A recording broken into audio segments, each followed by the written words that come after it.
Coming to you live from St. Louis, Missouri. It's the FasterFreedom Show. With your hosts, Sam Prim and Lucas Whoa! We talking about freedom?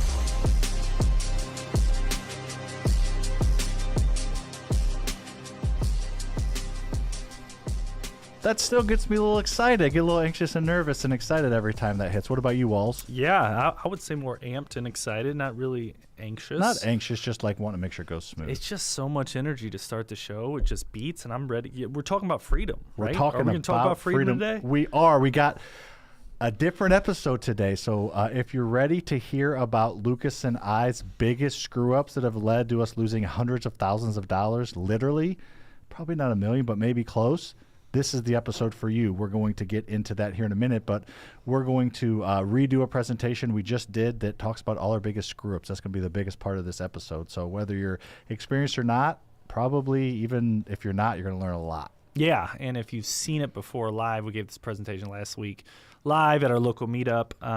We're going to add a different flair to it this time. So hopefully you learn something new if you stick along with us for the remainder of the show. For sure. You know what? I remember I teased something for you before the show started. Yeah. I hurt my back. It's spinal. It's spinal, yeah. What's that from? That is Mike Tyson. Yes. Yeah. I hurt my back this morning picking up my 1.5-year-old daughter. My back just kind of spasmed, and now we're tied a little bit in the back, but we'll get through it. Yeah, he wanted to talk about his back just like you wanted to talk about yours. It's like, broken. How was your day, Sam? How was your day? My back, it's broken.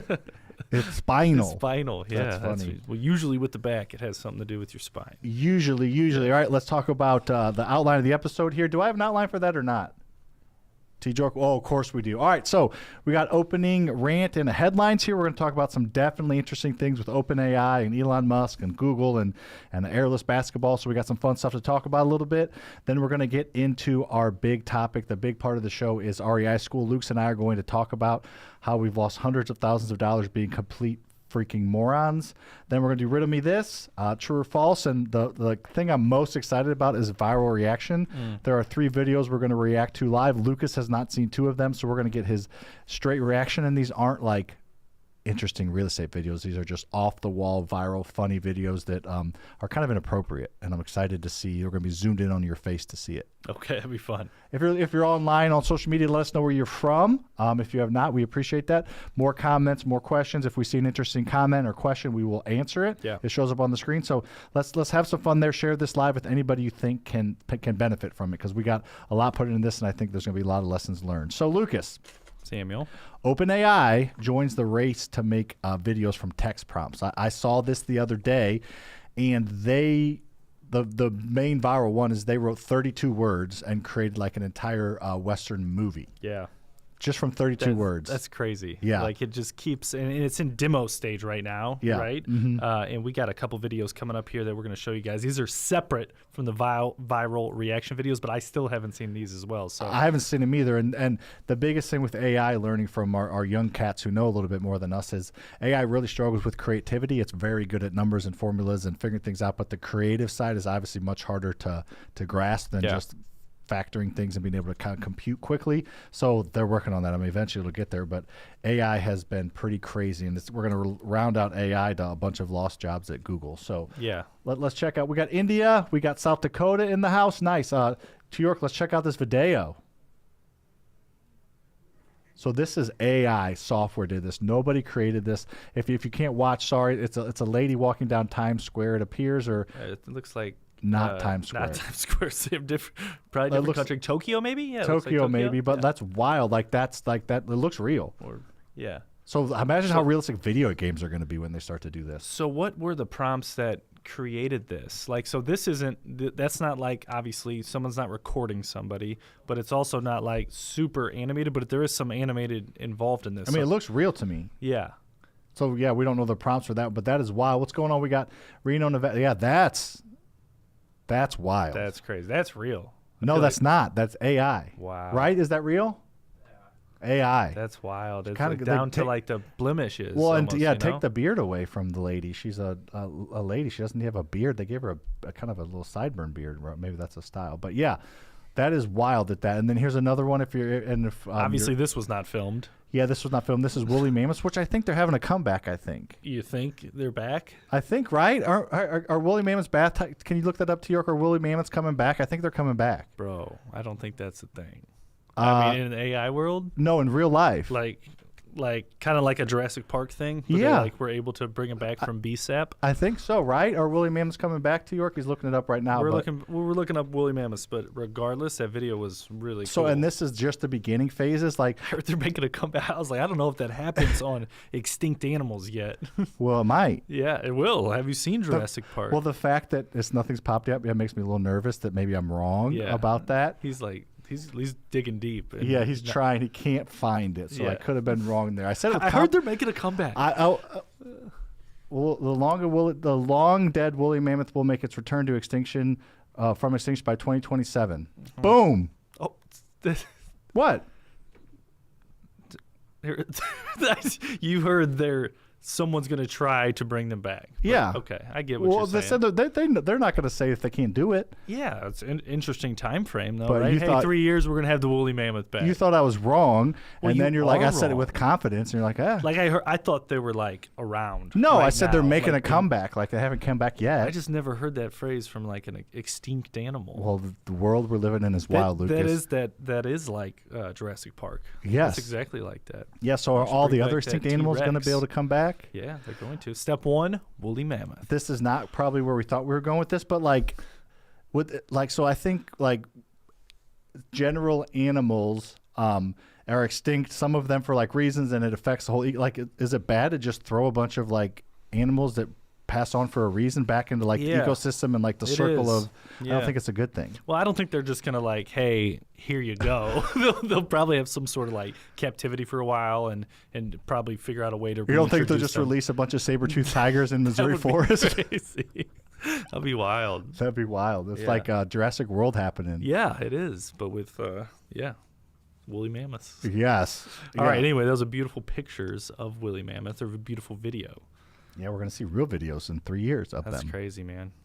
If that happens. But anyways, that was so OpenAI, just wild. So we'll round this segment out, and we're going to get on to the airless basketball. Yeah, I can take that one, Sam. Yeah, if you for want sure. to. Just so AI technology is interesting, Lucas. It's Yeah. something we need to stay on top of. It's very integrated in our community. We have a customized AI chatbot in our community that literally someone inside of our mentorship, paid mentorship, can ask any question about anything, and it gets our legitimate answers, and then it gives them videos to watch. So it's very cool. AI technology is big. Cool. What are you smiling about? I'm just smiling at. I heard they're making a comeback still. Well, that's very accurate. I think that's literally what the article said. They're making a comeback in 2027. Nice. Good for That's them. like the Chiefs came back from the Super that's Bowl. what I would think. Anyway, so this new so all of these headlines are technology focused, to AI, to just like cool technology, but this is some cool technology that I think. So Wilson is a sports brand. Wilson. Mr. Wilson.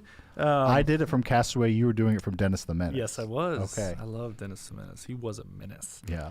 Anyway, Wilson is creating a first airless basketball, and I can relate to the pain of this because we probably have like 30 balls in our house at any given time, and probably 1 or 2 of them are inflated to the right thing. Like with the temperature change, inside, outside, downstairs, like I'm always pumping, right? I'm always trying to pump it up, so I get it. But probably not worth the $2,500 price tag, right? So this is what that thing looks like. I think Steph Curry's done a couple demos with this ball as well. I got a funny story about a similar ball to this, but let's get to the video first before we talk too much more. So you might have heard about this. This is Wilson's new airless basketball prototype. It is 3D printed, and the number one question everyone wants to know is, how does it actually bounce? But before I even bounce it, there are other differences. This is a regular NBA ball. Oh, yeah, it's different. It feels different. Like it's got this slick texture to it. It also smells very different. How does it Kinda smells like a taste? shoe. Yeah. Also, I'm sure other people have heard of if you kick trypophobia with the thing with the holes in it. Like this has a lot of that. Might bother some people. But Yeah. anyway, okay, real question. How My does it daughter's bounce? fingers would NBA get ball, stuck in that. airless ball. No So way this quiet. takes off. Just because they That's bounce. like 90% of a regular ball. That's crazy. I always crazy. wondered if things would get inside it, like if you played on a dirty court outside. Yeah. Yeah, they would. Wow, this is crazy. I did not true. expect that. Anyway, this thing is $2,500, so don't expect to see it everywhere anytime soon, but it is an interesting idea. Yeah, I think it's super cool. So the funny thing that I have about that is I got sucked into buying a knockoff version of that, and it's how they get you is, and I think you can hear it a little bit there. You got hoodwinked I got hoodwinked. to buy an airless ball. Correct. Okay. I bought one. But We didn't know that before we made this segment. That's wild. I know. I was telling T. York about it, but it was not that one. That's the one that I wanted. I thought it was this one. But the cool thing about that ball and the other ball is if you dribble them in the house or trying to be quiet, they don't make noise. See how quiet that was when they were dribbling it compared to other basketball? But the one I bought is just like a foam ball the size of a basketball with painted on basketball lines. Yeah, and not the it's same not a thing. basketball. It's a ball. It's a cool ball. But yeah, I got screwed on that. But that's what you get for buying Instagram ad things. Yeah, well, a couple things there, a couple compliments, and then a couple make fun of yous. Number one is that's what real ballers. We know that's what you do. You always have basketball with you. You're dribbling in the house. Your parents get mad at you. You don't think of that when you're trying to get better basketball younger. You love it. You're dribbling it everywhere. You're dribbling outside, in the basement, on the carpet, on the hardwood, on the linoleum. So it'd be nice. I like that about it. There's no way that it shoots the same because you got the air obviously doesn't go through a basketball, but it goes through that. So there's no way it's going to ever take off. Yeah. I think dribbling would be probably the most similar. But other than that, shooting would be challenging. And for it's slippery and stuff. And the other Yeah. thing is 3D printers. Can't you just make it, Tyler? Couldn't you just get the specs of it and you can't? You need a big 3D printer. Okay, Interesting. special 3D printing. But I think 3D printers are like a couple grand, but I guess it's not the exact same. What's up? What's up, Tyler? Loving the show. Let us know where you're from in the chat box. If you have not, we like to have fun with the audience a little bit as we're rocking and rolling. Okay, Lucas. So interesting basketball. Like it, don't love it. Is that what you would say? I think I need to feel it and bounce it and shoot But it. you're not playing basketball with it. There's no way it shoots the same. Well, what if it does? It'd be kind of fun. But not $2,500 worth, regardless if it shoots the same or not. Yeah, $2,500 worth it. Yeah, okay. Yeah. All right, so Elon Musk claims Neuralink's first patient implanted with a brain chip can already move a computer chip with their mouse. So if you're watching on the socials or YouTube, that's what Neuralink is. It looks kind of like... you know what it kind of reminds me of? One of those I think they're called ocular ears. You see people that have that thing on the outside. It kind of looks similar size to that. But yeah, it's interesting. So what this is basically, I think it's the original intent, or they claim is it is a chip that you put underneath your skull, attached to your brain, that allows you to think something and make it happen. Obviously not like telepathy or telepathic, but like something that has a receiver on the other end. Like I could get this in my brain. I can't move your hat, but I can move something that has a receiver on it. Ooh. It's like the example they give is they can move a mouse on the screen. Yes. Like if your receiver is the computer, you can navigate your computer by your thoughts, pretty much. Yeah, and I think the original purpose of it is you put it on your brain, and then they put some things around your legs that people that can't walk could control That's wild. That whole thing is wild. That blows my mind. Yes, I didn't know Elon was even working on something. Yeah, like Neuralink that. is one of those. Yeah, he's an entrepreneur, bro. Obviously, usually it's tech based, but it's in multiple industries. He's in the health and medical industry. It's crazy. He's the best entrepreneur. I mean, there's going to be studied him for a long time. It's wild how they're going to make a movie about this particular thing and how some people it takes over their thoughts. Yeah, that's I don't know that this would ever take off commercially, but medically maybe. Yeah, for sure. It's just wild the stuff that he does and how it all seems to eventually hit. He hasn't quite hit on X yet, I don't think, but yeah, I think the idea was behind it was people getting paralyzed and stuff, and it's we were talking about it earlier, but it's some sort of communication or connection issue from your thoughts to the limbs and stuff that you want to move, or your body parts. And it doesn't mean those body parts are bad. It's just your brain the signals aren't going to the right places. So wrong if synopsis somehow of the wrong we can- syllable. Exactly. Somehow figure out those signals and like people can't get paralyzed anymore, how amazing would that be? I like. We got New Mexico in the house. Let us know where you're from. Also, T York side note that we're not going to edit out. Let's the titles of all of these topics. Let's just make a good hook. So I just read them, and that's the hook. All right.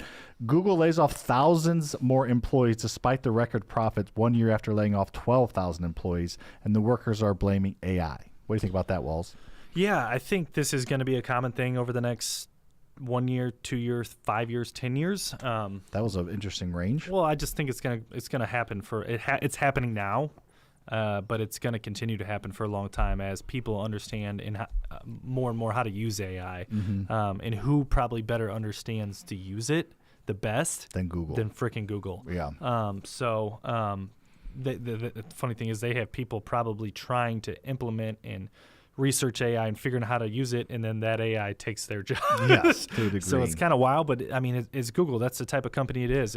And honestly, they were kind of freaking the start of AI to me. Like, we call it AI, but what Google did is just aggregate a whole bunch of information in one spot, right? And that's pretty much what AI is, to a certain degree. So they were the start. They're going to be a part of AI for a long, long time. They're obviously making a lot of money still, so business is still good. This is just going to be part of tech companies' evolution as AI becomes more and more part of their business. Yeah. No, I don't really know exactly what it's going to mean, but I do think that it probably will replace jobs, but I think it'll also create jobs. I don't think that it will be something to where like all jobs are replaced by it. It'll create new industries. It'll create new jobs. It'll create new whatever. So I think in general it'll work itself out. I don't think it's where all these millions of people are going to be out of jobs and not be able to find them. For sure. There will be some jobs that will be absolutely. 100%. But like you said, there'll be other new jobs, hopefully. Yes, for sure. There's jobs. I mean, 100 years ago, they didn't know there was going to be computer programmers, right? So the factory workers got replaced by computer. So there's just, it all kind of works together. Watching you boys from Italy, we got California, we got New Jersey. Let's go. Yeah, real quick, let's do a quick real estate question. This is a great segue into the REI school. But somebody says, what is the best metrics to identify a market for real estate? Do you want to take that or you want me to? I'll just take a couple things. So Lucas, what is one of the best metrics to decide on a new, or what are some of the most important metrics on deciding a new real estate market to invest in? What about U-Haul prices? Ooh. That's crazy, right? So obviously, if you're investing in your home market, you're kind of stuck with nothing wrong with that. But if you have the ability to invest remotely, I would start looking at places of the country, parts of the country, cities, markets, whatever that looks like, submarkets of where people are moving. You don't want to go all in on a market where people are moving out of. So people right now are moving out of expensive, high-taxed, poor weather places like New York. LA is not necessarily poor weather, but people are moving out of California, Seattle, Oregon. Washington, another one. So people are moving to places that are more affordable, less tax, more real estate friendly, and have better climates like the Midwest, especially the southern parts of the Midwest, and also the whole Southeast. So those are the areas that I would look in, and then also just from a more strategic standpoint. With building a rental portfolio in particular, you want some equity. So therefore, you need some appreciation. So markets that have appreciated in the past, which is pretty much every market, but some more than other, and then also cash flow on top of that. So you could have a high appreciating markets with not much cash flow. I would think of a market like Fort Lauderdale, maybe would be a market like that. That it's hard to find cash flow, but some of these other like sub markets, like an Atlanta suburb, you could probably still go find some cash flow along with that appreciation. Short form king, look at you. Try to explain that in 30 seconds. Now you know what it's like to do short form. That's tough. Yeah. But that was good. I would agree with that. Everything you said. The only thing I would add on to that is figure out your goals. If you want to make cash, if you need money in your bank account, there's not one market that doesn't work. Yeah. You can make money in a rural town. You can make money in downtown LA or downtown New York. If you want to wholesale or flip, you can make cash in any market. It's all about buying right and executing properly. But you don't have to be, there's not like Oklahoma City versus New York. If you want to flip or wholesale, you'd be fine in either if you know what you're doing to make the right connections. For sure. Cool. All right, Lucas. So Rental market, Oklahoma City, though. rental market, Oklahoma Yeah. City for sure. So what we're going to do here is we're going to pull up our presentation. So Lucas and I gave this presentation a week ago, almost 6 days ago, where we talked about the biggest mistakes we had made in our career. It was a lot of people told us it was their favorite presentation they'd heard at our local meetup. We got really vulnerable. Some people said, I can't believe you told us all of that, and I can't believe you were that vulnerable. Some people had feedback of, wow, it's really nice to see that we think you guys are like perfect in what you do. You guys are at the top of the chain. It's nice to see you guys screw up. I'm a lot more motivated now. So all the feedback I got was good. I did see a bunch of eyes go really wide when we showed them all our F-ups. Yeah, I think, some of our losses, not losses, but some of our learning lessons are about like losing trust with private lenders, let's say.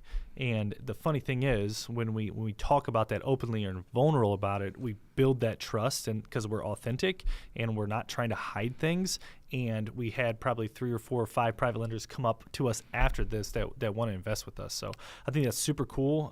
You don't have to be perfect all the time. Just communicate. And when shit doesn't go wrong, make sure you're upfront about it. And shit doesn't go right, but because most of the time it does go right. That's right. I think. Majority of the time, over 50%. Yeah. Yeah. Cool. No, I think it's just to, kind of talk about that point a little bit. Lucas and I have never like raised money speaking at our meetup. And after this meetup, we had multiple people come up to saying, hey, I will give you money as a private lender. So super, super valuable. This is us getting super vulnerable. We're going to dig into a ton of good, a ton of bad, lessons learned, dig into the market. So this presentation right here they're about to give you, this is going to take the majority of this episode. I think super, super valuable. Whether you're a brand new investor, whether you have 100 deals, whether you have 200 rental properties, you're going to take a ton from this presentation. And we're going to get vulnerable. And you may think that we're kind of idiots even more than you already do after this.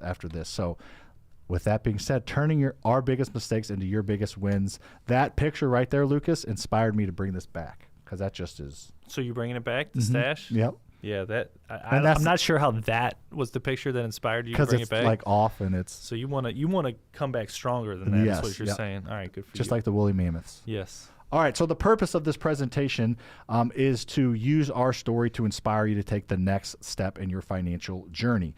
You may be trying to quit your job. You may be trying to make an extra $2K a month. You may be trying to scale to $1 million a month. Whatever it is, or you may be trying to just go to your first meetup. The purpose of this presentation is to just move that needle for you, to inspire you to do something that moves the needle in your financial journey. Our new purpose for Faster Freedom is to inspire you to think differently about freedom, and that's exactly what we're doing. Yeah, so we're going to talk about real quick intro on Sam and myself. You probably know us a little bit by now if you're watching us on all platforms, but maybe not. And not everything probably that we're going to quickly cover. Yeah. So then we're going to talk about 4 big mistakes that we made and solutions and tips on how to avoid those. 3 tips for you guys to get started, and then 2 things that Sam and I are working on that you guys could implement in your business as well. And then we're going to get into 2024 market thoughts and predictions and how we're utilizing the market to tweak some of our investment strategies.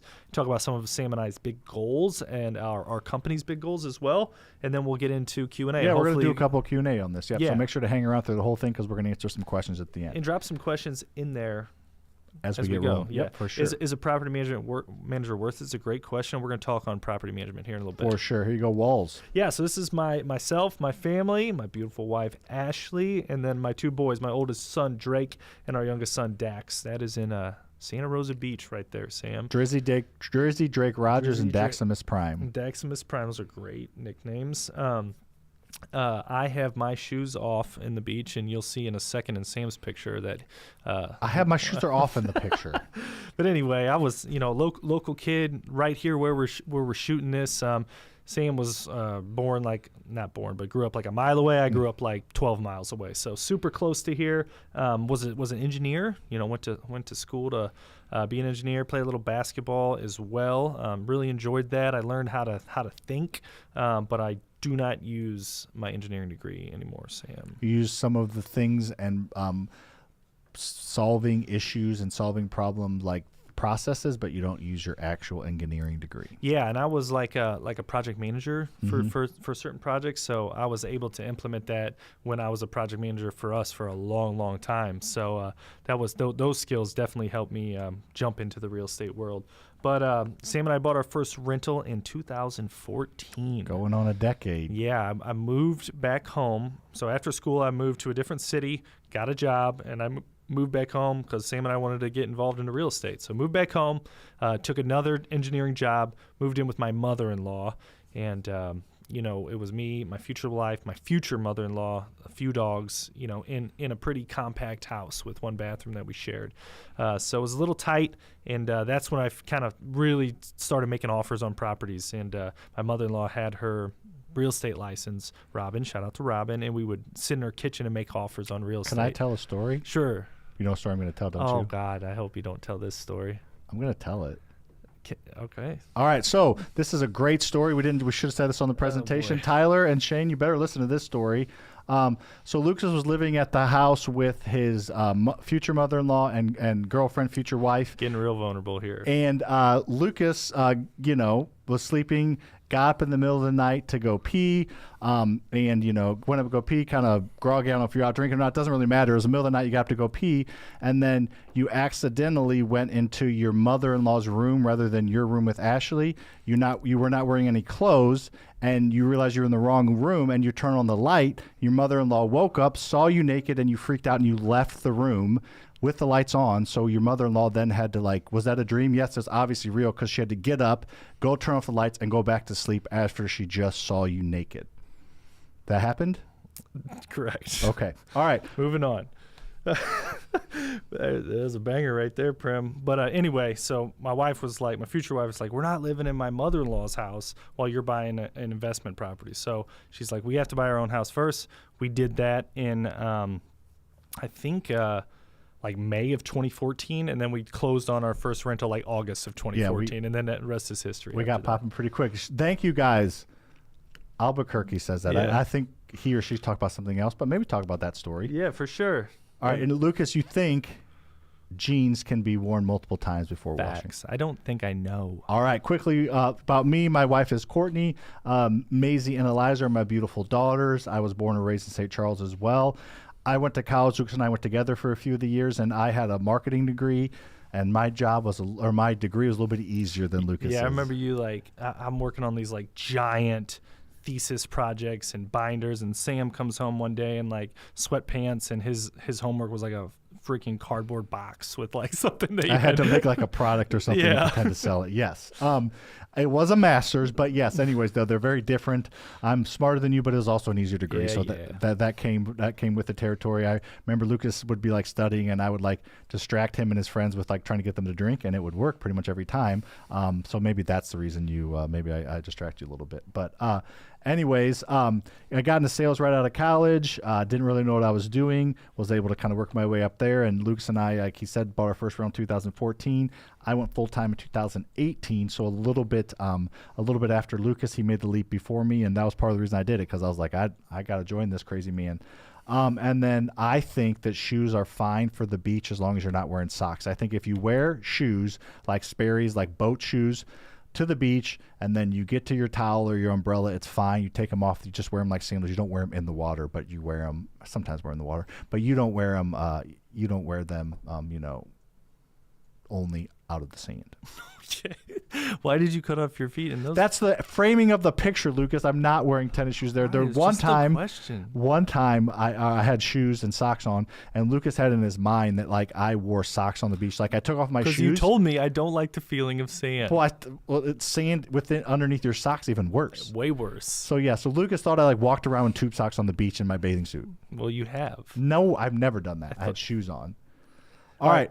Go ahead, Walls. Yeah, this is a snapshot of our business. We got 45 amazing team members. That P logo is actually PC, and doesn't stand for politically correct. It stands for Prosper Companies. We avoid politics at all costs. Yes, not even the word politically correct. So Prosper Companies is our parent company here, and those divisions under it are all part of that company. So our three main divisions are FasterFreedom, which is probably how you guys know of us and know of Sam. It's our education company. We have 2 million followers on TikTok, over 550 on Instagram, 300 plus on Facebook, and approaching that 100,000 mark on YouTube, which is super cool. We're like 97 now. A couple more will get our plaque. Will go somewhere behind us. Yeah, so we have an awesome community of students that pay to be a part of the community, then get extreme value in return as far as like strategic guiding, and also just to be a part of a community. And we have like 10 weekly calls, give or take, with 1,600 students nationwide that own $200 million worth of real estate right now. We screwed up. I have it written at the very top.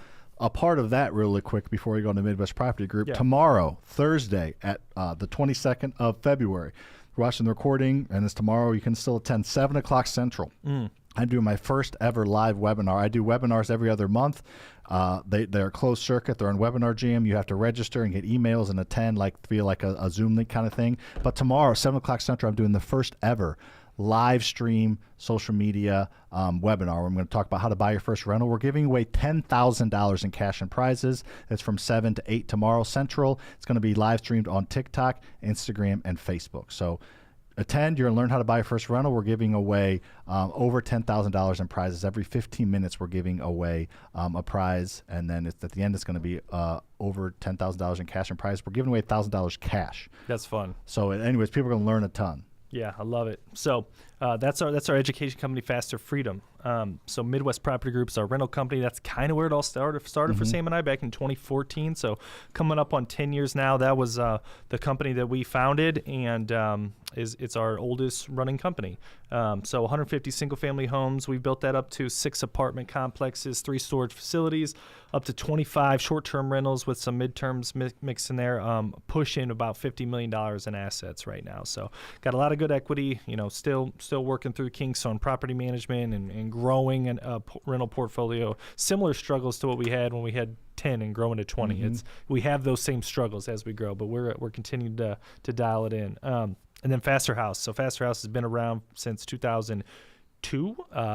We partnered with our old partner on that, Brian Schroeder, and in 2018, and then Sam and I bought Brian out as he's moving on to bigger and better things for himself in 2022, a couple of years ago. So we flip houses, about 250, give or take, here in the greater St. Louis area.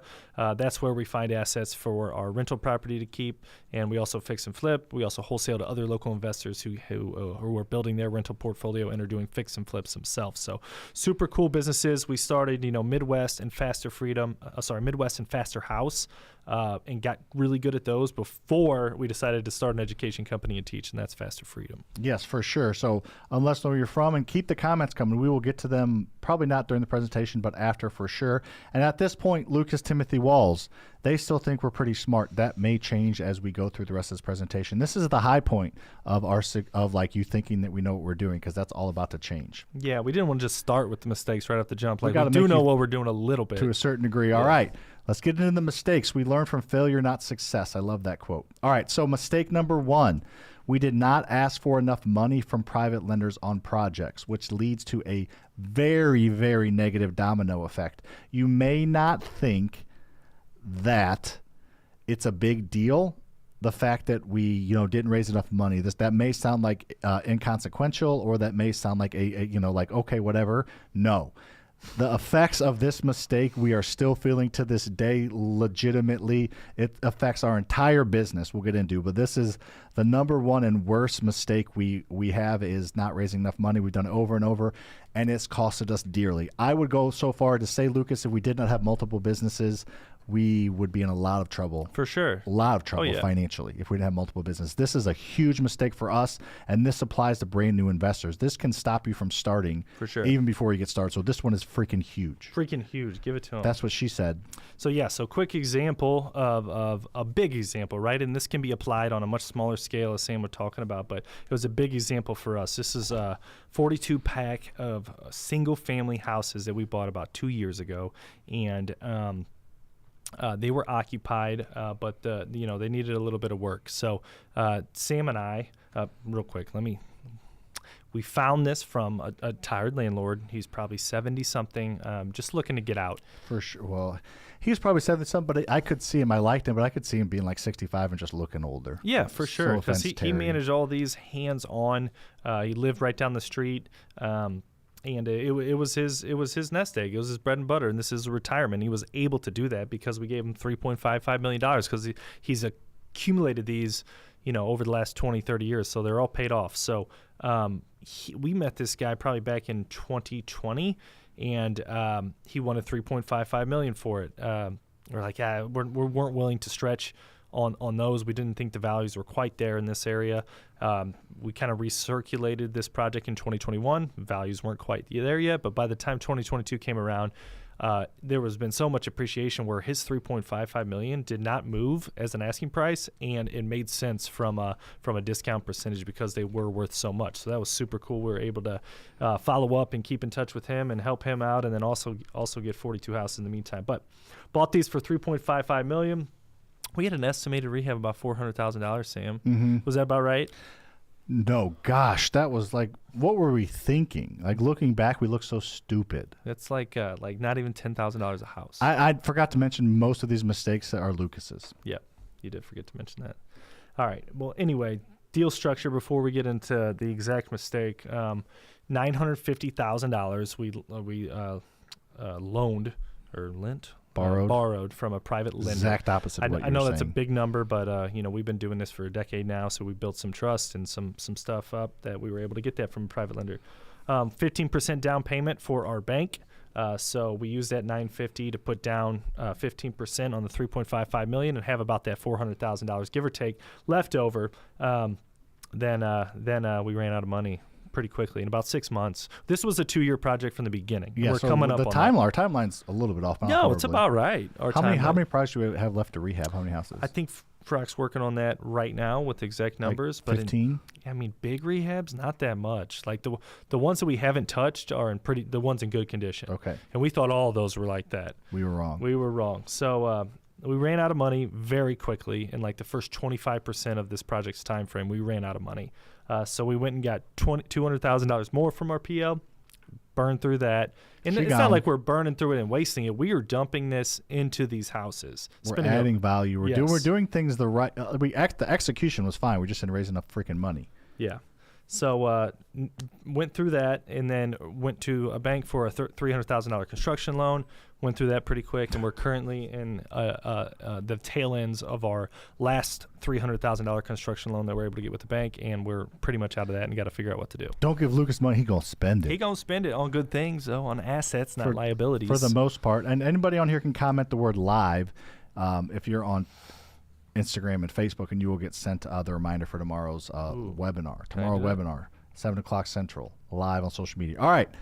So walls. Yeah, man. So those were that's the kind of deal breakdown. Yeah, look at those. I mean, look at that house. Like, we thought that needed $8,000. Yeah. That was this part of the stipulation of buying it for sure. You can see right through that wall, Prim. You can run through that. You can run through that wall. So T, you're gonna have to hit the next. My clicker's not going next. All right, so issues that this caused. Again, this may not seem like a huge deal, but it is. So this depleted our cash. This depleted our money that we raised. This depleted our reserves that we had that were earmarked for taxes or other things or maintenance or just having reserves. This is making us rush our refinance. There's a ton of equity in this deal, but we're running out of money, so we're going to have to refinance faster when rates are higher than we wanted. Like, if we crush this and raise the right amount of money, we'd probably wait till the fall to refinance, but we didn't, and we have to refinance earlier. Potentially, we lost some trust with this private lender. He gave us $1.2-ish million, and I asked him for more, and he didn't even respond, so I don't think he's happy with us. But anyways, he's going to get his money back plus an incredible return. Love you, Aaron. But we definitely lost some trust.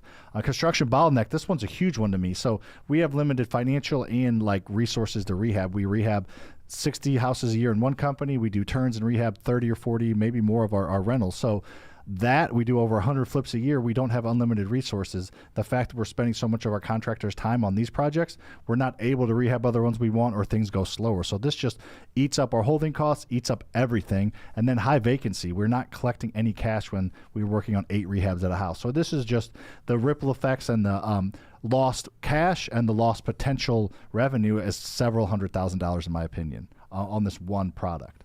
I saw some people commenting live, love it. So that's the one issue. All right, then we're back. I can control it now, T. York. I don't know if it was moved over. But anyways, it's up to you, Walls. Beautiful. So those were the issues, and some of the lessons learned we encountered from this project is to walk every house. One of the stipulations was to buy this.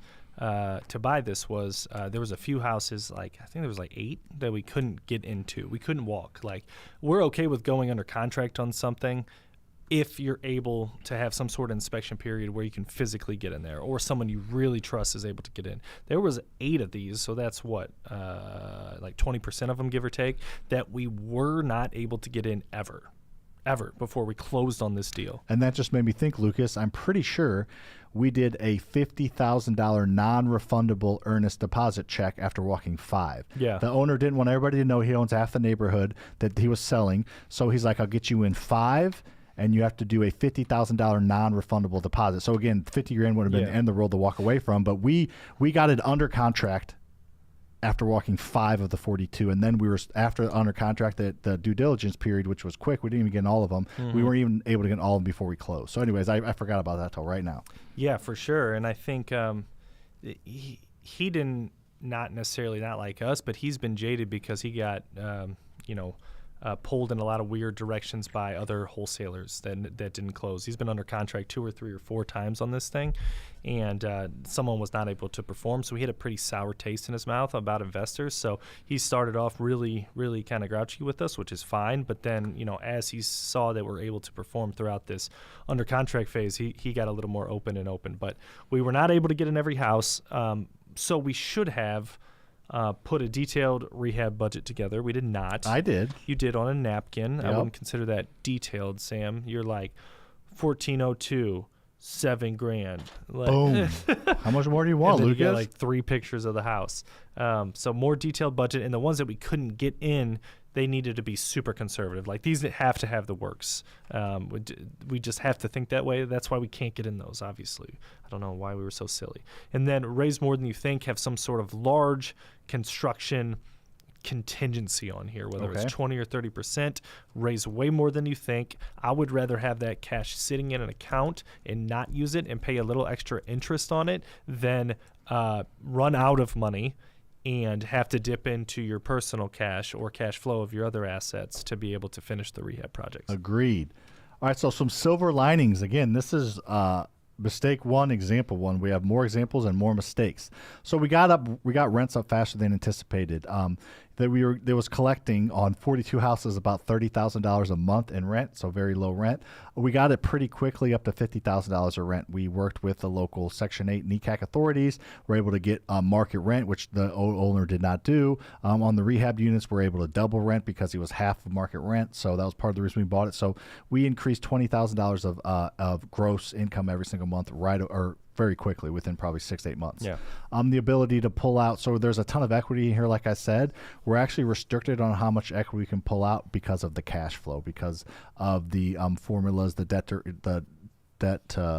service coverage ratio. So there's a ton of equity in there. We're probably gonna be able to pull out a few $100,000 to hopefully finish the rehabs or pay off some lenders, because we'll be all in for about 4.9, let's say 5 to be conservative, and it should be worth 7.5 million. So we should have $2.5 million in equity in a deal that we massively screwed up on. So this shows the power, in my opinion, of buying assets at the right price. You can screw up a lot and have a lot of mistakes and still probably end up okay. For sure. Love it, man. So what do you guys think about that mistake? Let us know what you think about that in the chat box. Yeah, we're going to keep talking about this deal because we are pushing towards the final stages of this project, and we're going to refinance and pull out some tax-free cash, hopefully, to finish up those construction projects. So come along for the ride because we're not done with that one. Nope, we're going to keep talking about it. So let us know what you think about 42 houses in one neighborhood, a lot of equity, and then execution wasn't the best. All right. Example number 2 of not raising enough money was another kind of large-scale project for us. So first of all, going back to that other one, Sam, we raised $400,000, and what do you think we're going to spend on that 42-pack construction? I mean, we're going to spend probably like $1.5 million. Yeah. So we were off $1 million. Yeah. Is that good? What do you think about this one? How much are we going to be off on this one? Less, but still kind of similar, right? This is a big construction project. We're going to end up spending probably what is this? Probably 1.1 million, give or take 1.2 on this, and we had to increase construction lines along the way, as you'll see. But this is about 4 hours away from where Sam and I live, and where Or our 20 office minutes, is. or 25 minutes. Or 25 minutes if you're utilizing a private jet, which we've done twice to Branson, and it's a hop, skip, and a jump. It's very nice. After we fly, we're going to buy one. They look at numbers, and we're like, we can't buy one. We can't afford one right now. Not yet. No. Maybe some more assets and cash flow. But anyway, this was a cool deal because the previous owners bought it. Go back to those old pictures real quick, Sam. Yes, sir. I It's just wanna- demanding. So they bought this with the intent to make it into like a dinosaur theme park type of thing. You said dino a lot of presentation. I almost said something like you said dino like a ton of times, not dinosaur, like just abbreviate. I just abbreviated that one. I Yep. just felt right. And you went on it. You're saying dinosaur, I think is a better way to say Okay, it. dinosaur theme park of some sort. So dino theme. So there it is. Yeah, there it is. She's back. Dinosaur themed, like motel is what it was. You can see that T-Rex in the bottom of the corner. That is a life-size T-Rex skeleton. Not necessarily the skeleton, but a skeleton replica. Yeah. And I mean, to buy that, I don't even know. I think it's called. Is that called a fossil? I guess it's a skeleton. When it's together, it's a skeleton. When it's separate, it's a fossil. Great question. Fossil's probably buried in. Or is the ground? fossil the imprint of a bone on a stone? Great point. Are you grown? Should have known. I'm on my throne. You better not blown this. But we did blow all this We did. money. All right, go. Now Gosh, we just rip it. I don't know why we don't have millions of viewers. Yeah. Anyway, that's the resort, Table Rock Lake, 4 hours away, dino theme resort. We did not want to keep it that, so we decided to come up with a construction plan. So we bought this for $850,000. Our when we flew down there the first time and we wrote our construction costs on the back of a napkin again, it was about $400,000. Yep. But luckily, we didn't send that to the bank right away. But pretty soon after that, We bumped it. we bumped it up like mid process. So we learned a little bit on this one, but not everything. So our initial bank construction loan was $700,000. So the deal structure was we got $400,000 from private lenders, had 20% for down payment of everything, and then had a little bit in reserves. We needed to add $200,000 in construction loans, so bumped it up to $900,000. Unfortunately, in order to have another $200,000 of construction loan, you got to put another 20% down cash. So didn't want to dip into more of our operating funds that we already did from the 42 pack. So we raised another $40,000 from private lenders. Unfortunately, we ran out of that money and needed more construction. Didn't we do this 2 more times? You just wasn't on here because we ended up getting $40,000 from all four private lenders. Right? Correct. Yeah, you're right. So we could have double those bottom 2. Yeah. But and then we went up to $1.1 million as our final budget, and it looks like we're going to be about $50,000 over that, $60,000 over that. So we're close. We're getting dialed in, but we still didn't raise enough. We had to go back to the bank 2 separate times. We had to go back to our private lenders multiple times. It was just a freaking mess. If we would have dialed this in and raised more than we thought initially, we would have been in a much better spot. And something we didn't do was we didn't raise enough money for the holding costs either. But yeah, if you're just joining, let us know where you're from. We're talking about our biggest screw ups that have cost us several hundred, if not millions of dollars. All right, some issues that this caused, this delayed opening. So we are not opening until a couple weeks from now, or March 1st we're opening. So next week, week and a half we're opening, which is awesome. However, Crazy. we were hoping to open in October, then November, take advantage of some of the holiday It's been a season long down ride, there. man. So it has been, but we Yeah. missed out on $50,000 in rent probably in November and December minimum. So we missed out on some rent to help with the holding costs. So doing all this and screwing up and taking the time to do the draws and everything cost us delayed opening, delayed construction draws, as I mentioned, which I'm sure upset the construction companies to a certain degree. I mean, we lost some possible trust with the bank and the lenders. Again, the fact that we're vulnerable and honest, we've had private lenders come up to us after this presentation and say they wanted to give us money for some reason. But anyways, yeah, it definitely caused some issues. Again, this one, not near as big in my opinion as the last one, but similar. This put us in a tight position cash-wise and kind of took a lot of our cash resources away. Yeah, we did it much better. We had a better team in place when we bought this, but still a lot of learning lessons. So due diligence on this, we only flew down that one time for due diligence and hired a couple local contractors for some of the rest. But we needed to lean on experts more. There's things in this part of the country that we don't have up here in St. Louis. So like wells and holding tanks and water purification systems. So septic. So very, very interesting that we had to end up buying a whole new like $20,000 water holding tank that we didn't even know what that was. So unique. We should have hired a few more experts during the inspection period and lengthened that inspection period.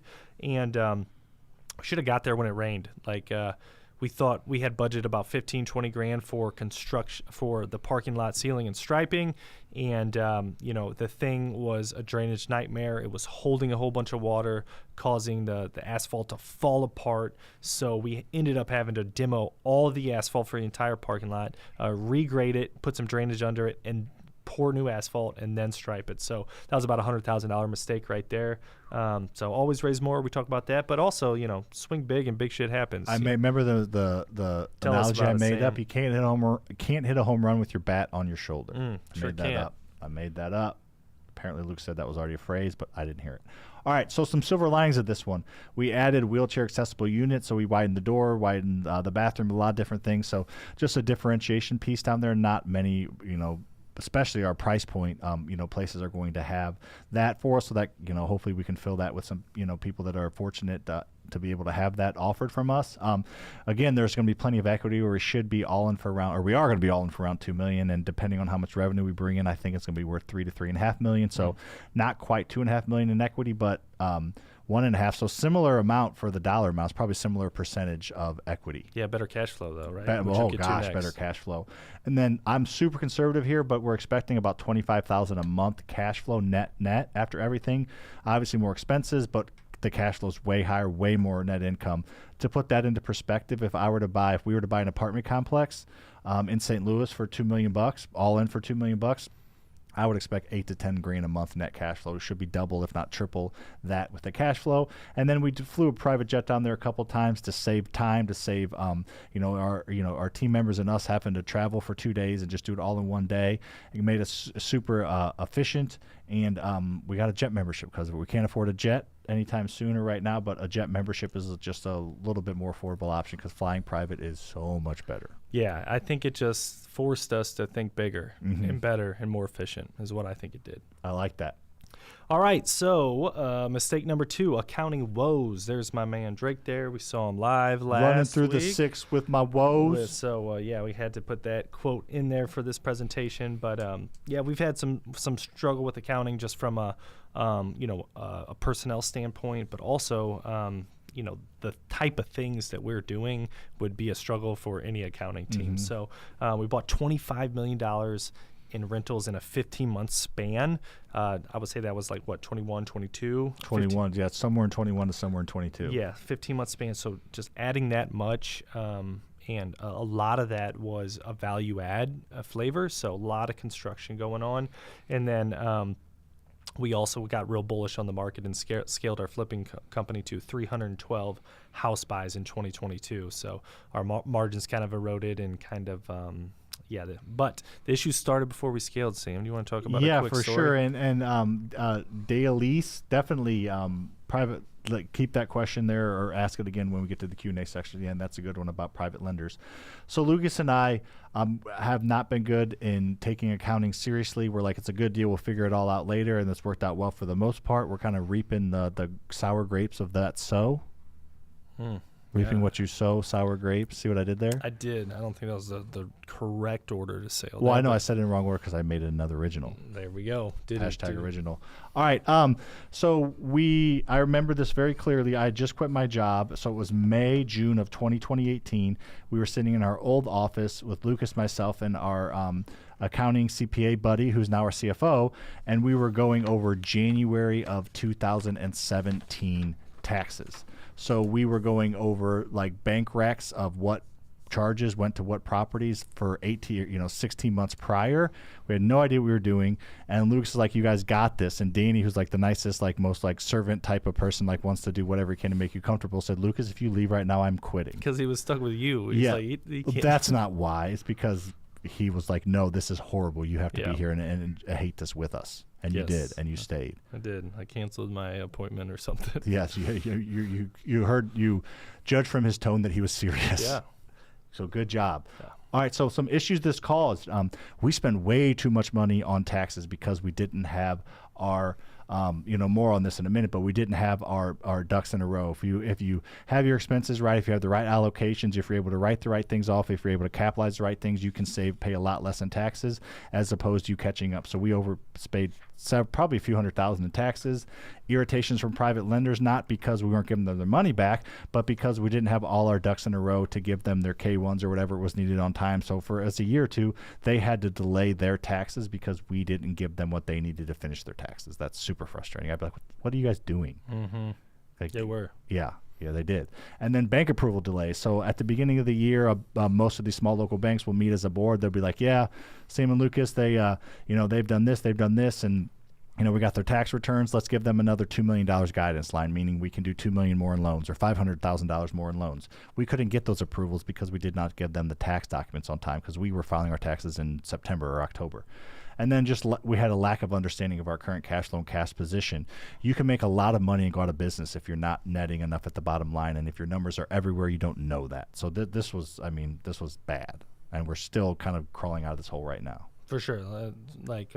In real estate, if you're fix and flipping or doing value-add rentals, it's important to account for construction. Like Sam was talking about, you can net $50,000 a month and go out of business because you spent $100,000 a month in construction that month. So figuring out a way to separate construction from your stabilized portfolio is something we're going through right now and trying to figure out that. We're digging in deep, which Lucas knows nothing about. No.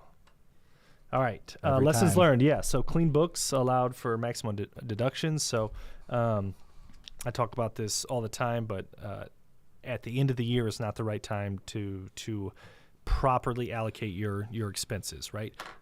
Best is simultaneously. Soon as that expense is incurred or soon as that income is received, record it, right?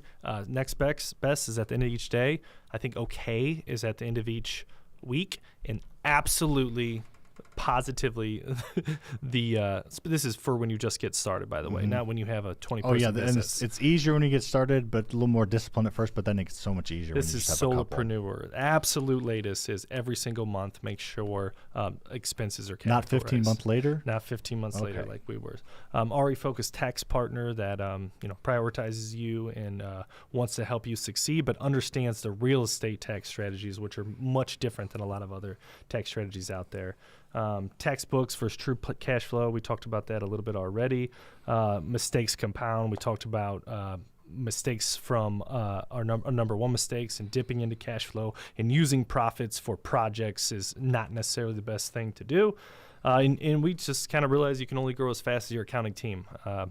Or you can outgrow your accounting team and pick up the freaking pieces. One of the two. Yeah, which is what we did. So we're trying to get to a point where our accounting team is stabilized and strong and stronger and more well-rounded than the rest of our business, so the accounting team can push our businesses in a certain direction instead of the other way around. I love it. Awesome. So some silver linings from this. Our accounting department is very, very strong right now. We are probably over. We probably have a little bit heavy of a team, but we'd rather have it this way so we can grow into it. And the accounting staff right now is working on knowing every single number so we can make financial informed decisions and kind of predict things and not be always reacting. We want the finance team, and we are getting there, to say, hey, your revenue's this. Hey, listen up, you mother. Okay, sorry. You scared me a little bit. All right. So sorry if that was loud. So we want our accounting department to say, hey, your margins are this. If you want to get into this, you have to increase your top line here, cut your expenses here. Like, we want to be told what to do from the accounting staff. So we have a CFO now, a controller, a staff accountant, and an accounting clerk. So we have a very strong accounting team. We're paying much less in taxes. We used to pay ahead of time and pay way too much. We made the most money we've ever made, and it's not really even close, in 2022, when we paid zero in taxes. In fact, we got a big return because we had paid so much from before. So and we did everything by the book. We probably weren't even on an aggressive scale 10 as far as tax wise. So it's probably like a 7 or 8. We did all things legally, but we're able to pay no taxes, which is awesome. And then the finance team, again, I alluded to, will be able to push the business. And then it's been the other way around. It's been just totally reactionary. We want it to be proactive, not reactive. Yep. Awesome. So that was mistake. Mistake 1 was not raising enough money, ran out of money for construction funds. Mistake 2 was kind of related to that, but more on the specific accounting side. And mistake 3, self-storage. Let us know which is your favorite mistake so far. 1 or 2, comment that in the chat box. 1 or 2, give them the 1s and the 2s. Yeah. So self-storage. So we bought a couple self-storage facilities. We thought it was a good idea. We're like, oh, yeah, that's a great investment class. And so we made it happen. The first one, when we dipped our toe into it, was brought to us by a real estate agent. It was a listed property. It was right before COVID. We made an offer. They didn't take it. It was too high. Then COVID hit, and then they were like, okay, yeah, we'll take it now. It's just a mom and pop type organization. We'll get into that example. Did we talk about that example, Sam? Yeah, I think we do talk about that example, right? But anyway, we bought that one, and we're going to get into that as our example. And then before we even figured out that was a good investment for us, and that's the key, is for us. Like, I believe in self-storage. Yeah, it's a great asset class. Great to asset own, class, just but not for us. If you're not set up to manage it properly, or included in your due diligence costs for a third-party management company, then it's not going to work. So just like every asset class, if it's not managed properly, it could be the best investment in the world and not work. So Never Slippin' said his favorite mistake was number 2, and Tyler Dork said his mistake was number 1. Nice. That's funny. I'm funny. Anyway, We've known this for a while. so before we figured out if this was a good investment, we bought another self-storage. Yeah, so we to kind of round compounded. that out, so we bought we weren't even looking for self-storage. We unintentionally got a self-storage unit before we even finalized that project. We decided to revamp it, build several more buildings, and we bought another apartment complex with another planned development, all before the first one was proven. Revamped. So this is that first one we bought that we talked about. As you can see, there was about 3 existing buildings, about 66 units. So our plan was to build 2 more buildings on that left parcel, where the buildings already are, and we did that, and then we painted the old buildings to match, and that actually went really well for us. Yeah, we did good. That's pretty easy. That's like a house almost, where you have kind of similar feel. Yeah, very, very simple project. Just needed a concrete slab, and then find the right source for these metal buildings, which we did, and then kind of assembled them all. So that went well. And then we went over to the raw land portion of this. About 2 acres. About 2 acres, and our plan was to kind of grade it all out, create a gravel over-the-road boat and RV storage. So that was our plan. We'll kind of get into how that plan went here in a second. But super cheap asset, $400,000. And we raised we needed $450 for construction on this. So we did construction with the bank and then raised 20% from our private lenders. And we actually did not go over budget on this one. So it's not an example from mistake number 1. But that's kind of how we structured this deal. And we'll get into some mistakes here. Never slipping in the club. Must not go to places that have messy drinkers. Must be very clean clubs, right? Yeah, or those like non-stick shoes that like servers wear. Yeah. Do servers wear non-stick shoes? Don't they just wear like white or black New Balances? Applebee's knows. Oh, Applebee's knows. Do they wear non-sticks? Don't freaking know. Non-slips, yeah, my bad, yeah. All right, okay, so some issues that this caused was construction fails, so we'll just jump to that. So we built those first 2 buildings. We did everything right, got builder's risk insurance and all this stuff, and did everything the right way. And then we decided, instead of, because we're so good at this, instead of do over-the-road boat and RV outdoor storage, let's build a 255-foot long, 20-foot high building to do indoor boat and RV storage. It has to put a whole RV or a whole boat inside of this. So we were doing that. It's a different process to build a 2.5-story building, 2-story building.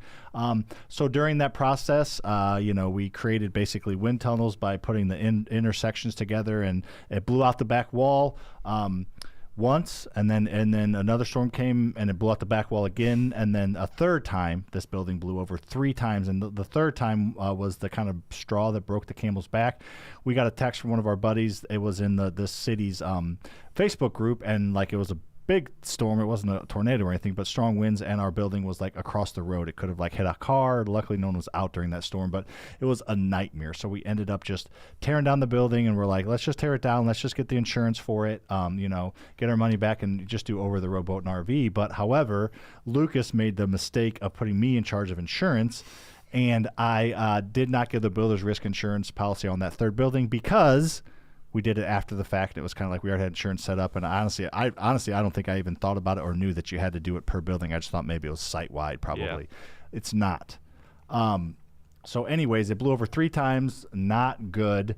And it ended up costing about $150,000 because all the material labors that we couldn't sell and everything, it was wasted. So now we have this really nice concrete pad underneath rock that cars and boats and RVs park on. Man, we've lost a lot of money so far in this presentation. We have. Most of the gurus talk about all the money that they make, but joke's on them. Oh, jokes on you guys. It's no fun to listen to that. It's no fun to make money all the time. It's more fun to lose it. That's where the lessons come from, though, for sure. Well, people are lying. Yeah. So we lost management focus. We were distracted. We were doing other things. The biggest reason this failed is because Luke and I took our eye off the ball. This was at the time we were scaling 23 other $1 million worth of real estate. We were our flipping company bought 312 houses in 2022. So that was the max height of everything. The market hadn't quite turned yet. So we were just like, we're making so much money, having so much success over here. Self-storage, there's not huge margins there. So let's just kind of let that thing work itself out. And it did not. No. All right, so lessons learned. Can't be good at everything. We talked about this a lot. We kind of are shifting our investment strategy to what we're good at managing and what we know how to manage. And I think you can get good at everything. Not everything. You can get good at certain things, but you got to choose what you want to be good, want to get good at. So we could have chosen to get good at self-management. We still might, but we need to have way more intentionality and focus directed towards that. Yep, and third-party management help. So this is what we kind of decided, that we either need to outsource this to maximize this asset, or we need to hire a dedicated team member in-house to, like I said, with that intentionality that solely focuses on this. That's what we're kind of learning right now for sure. So that particular mistake didn't have a silver lining. No, there's yet. no happy ending to that. Maybe next year we'll have a silver lining. I mean, I hope so. I think best case scenario is we don't lose money. Yeah. Honestly, I think, and that's the best case scenario. And the other ones is we make tens of thousands of dollars a month. We have millions of dollars in equity. Worst case scenario of those is we make a little less and have a ton of equity. Like those are okay. This one, there's honestly, best case scenario is we lose $50,000 probably. Yeah. Okay. There you go. Being honest with you, do you want honesty or what do you want, Lucas? Optimism is what I want. Yeah, to say. that's you. Yeah. Oh no, you have plenty of that. We need to curb that a little bit for you. All right, mistake number 4. We zigged when we should have zagged. So a little joke there. You can see that we just have bad timing. Yeah, we did have bad timing, and it was our fault. So from Q4 of 2022, the end of all the run that we had with the growing and everything, the timing, like I was talking about this last night, Lucas, with Courtney. I was like, we're going to look back and be like, duh, you guys, like, it's like, that's why I'm not like losing sleep, because I think it's a normal business cycle. Businesses grow, they expand, they grow too quickly, they don't manage their cash well, they're like, the market's good, and then they kind of get hit in the face, and some businesses like fold, or most businesses like adapt and grow, and that's what we're doing right now. So anyways, from the end of our good run, from end of 2022 to the end of Q1 of 2023, our flipping company lost $300,000. Not like on like, we're able to squeeze some money out somewhere else. No, like we lost $300,000 when we were expecting to probably make $300,000. So we had a $600,000 negative delta than what we were projecting. We ballooned up and we're ready to scale. We bought 312 houses in 2022. We had the team in place in 2023 to buy 450 houses, and we bought 165, 168, whatever it was, because the market shifted. We got overconfident. I don't think we're ever like cocky about it. We don't think we know everything. We knew we weren't perfect, but we just were confident that it was going to continue to work its way out. I don't think we're cocky. And then stubborn. We just held on the properties too long. Hey, we can sell this and lose $5,000. No, let's hold on to it for 6 more months because we think it's going to turn, and we end up losing $20,000 because of holding costs. So that's all happened, right? Yep. That's not good, right? No, it's not good. That's why they're mistakes. Okay. All right, lessons learned. So understand the market, but don't try to control it. Take what the market gives you. So we shifted. We used to wholesale a lot of houses to landlords who could go and execute the BRRRR strategy and cash flow and all that stuff. But as the interest rates rose, those BRRRR deals kind of dried up. They're still out there, don't get me wrong, but it's harder to cash flow on rental properties. So kind of our investors shift their model, and a lot more fix and flip people. So we kind of have to shift our acquisition model to give the people what they wanted in more fix and flip type products. So and then we did more fix and flipping ourselves and took down more deals and took them to the retail market, which has helped us out a lot because we were able to kind of grow our profit per deal much higher than it was in 2022 and 2021. So we're able to survive and be semi-profitable on much less deal volume. Love it. Yeah, so that's kind of. We're going to dig in a little bit more. That's like kind of what we learned. We're going to dig a little more at the end because we still got a ways to go. A lot, and all the positives, the rest of it.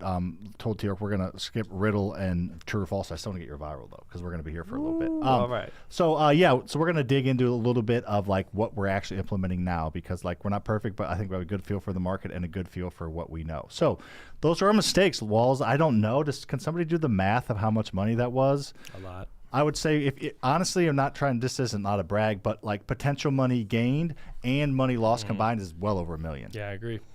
Yay! We're not like that like wealthy to be like just hey $1 million bucks. See you 1.5 million. Not yet. Not yet. I don't know that I'll ever be happy with that. Be cool to be like at 1.5 million. No big deal. There you go. Not that now. All right. So let's talk about the first 3 steps for brand new real estate investors. So there's no elevators to success, only stairs. You have to take certain steps.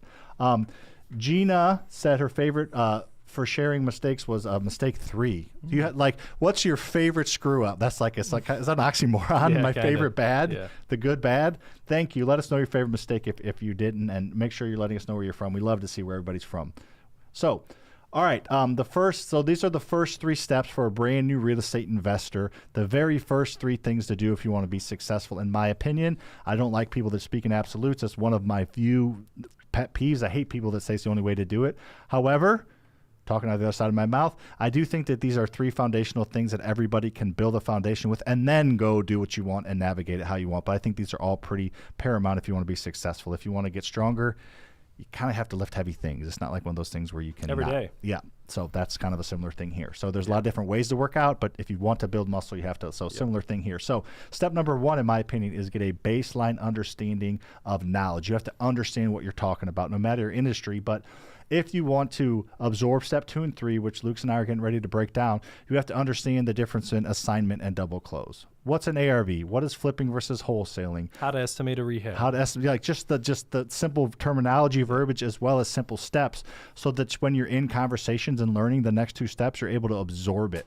And it is insane the type of resources that are out there right now. When we got started, it was legitimately just bigger pockets. Yeah. YouTube wasn't kind of was where a it's big help. Yeah, it was a big help, but it was Not what it's like today, though. With our resources, the YouTube, detail. the podcast. With that, you just kind of got to take what's given to you back in the day. With now, you can have so much focused searches that they can tell you exactly what type of problem or strategy you're working on. 100% agree. So there's so many resources right now that I think that you don't really have an excuse to not get at least a base level of knowledge. So we got the podcast, this YouTube. We're on both. You're gonna learn a lot from this. We've had people that have like messaged us, be like, "Wow, I learned so much for free from this, like super high value." So use our resources. There's a ton of other great ones out there.